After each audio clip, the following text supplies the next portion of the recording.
ప్రభువు నామమునందరికీ వందనములు. ఈరోజు మనం ప్రశ్నించే గొంతును కోల్పోయాము. ఆయన పేరే ప్రవీణ్ పగడాల గారు. ప్రభువునందు నిద్రించారు. ఆయన హఠాత్ మరణానికి యావత్ క్రైస్తవ సమాజం మొత్తం కూడా, తెలుగు రాష్ట్రాల క్రైస్తవ సమాజం మొత్తం కూడా దిగ్భ్రాంతికి గురైంది. యాక్చువల్గా నేను ఆయనకి అభిమానిని. ఆయన ప్రశ్నించే తత్వానికి కానీ, ఆయన క్యారెక్టర్కి కానీ ఒకే ఒకసారి నేను ఆయన కలిశాను.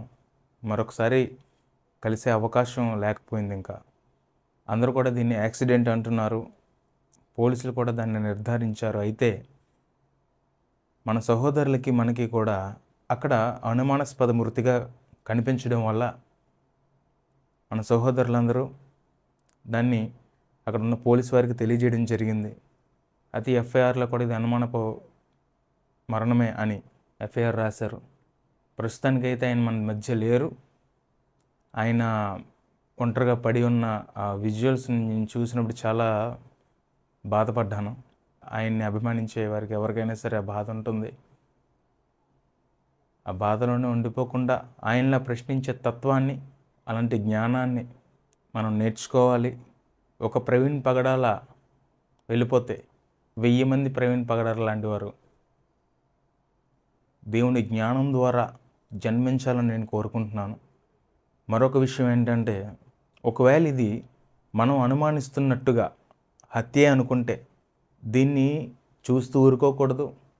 క్రీస్తుని ధరించిన ప్రతి క్రైస్తవుడు కూడా స్పందించి ఒక్కటై క్రీస్తునందు మనకి ఎన్ని భేదాలున్నా, ఎన్ని విభేదాలున్నా అన్నిటినీ పక్కన పెట్టి క్రీస్తునందు ఒక్కటిగా అవ్వాలని, ఒక్కటిగా మన గళాన్ని వినిపించాలని నేను కోరుకుంటున్నాను. క్రైస్తవ వ్యతిరేకులు కొంతమంది ఆయనకి థ్రెట్ని కలిగించారు. ఆల్రెడీ ఆయన పోస్టులో చెప్పడం జరిగింది. ఇంకొంతమంది అయితే ఇప్పుడు ఆయన ఎక్కడైతే అలాగా చనిపోయి ఉన్నారో ఆ ప్లేస్లోనే ఆ ధవళేశ్వరం వైపు అటువైపు ఈ రాధా మనోహర్ అనే వ్యక్తి అక్కడున్న హైందవ సోదరులైన యువతను రెచ్చగొట్టే వ్యాఖ్యలు చేయడం కూడా జరిగింది. ఒకవేళ మన అనుమానం నిజమైతే దీన్ని మనందరం కలిసి దాన్ని ఎదుర్కోవాలి, ఖండించాలి. ఈ విషయం పెద్ద పెద్ద వాళ్ళ వరకు కూడా స్పందించాలి. మాటలు రావట్లేదు, ఏం మాట్లాడాలి ఏంటి అనేది. ఎందుకంటే అభిమానించే వ్యక్తి ఒకసారి ఆ విజువల్స్లో నేను చూసేసరికి చాలా బాధపడ్డాను. వెళ్ళవలసి ఉంది. ఇప్పటికే చాలామంది ఉన్నారు అక్కడ అన్నలు. వాళ్ళ భావోద్వేగానికి గురైపోయారు చాలామంది. సింహంలా గర్జించే వ్యక్తులు కూడా కన్నీరు పెట్టుకున్నారంటే ఆయన వ్యక్తిత్వం అలాంటిది. దయచేసి ఈ మాటలన్నీ కూడా గుర్తుపెట్టుకొని కొంచెం సంయమనం పాటించి మనం ముందుకు వెళ్ళాలి.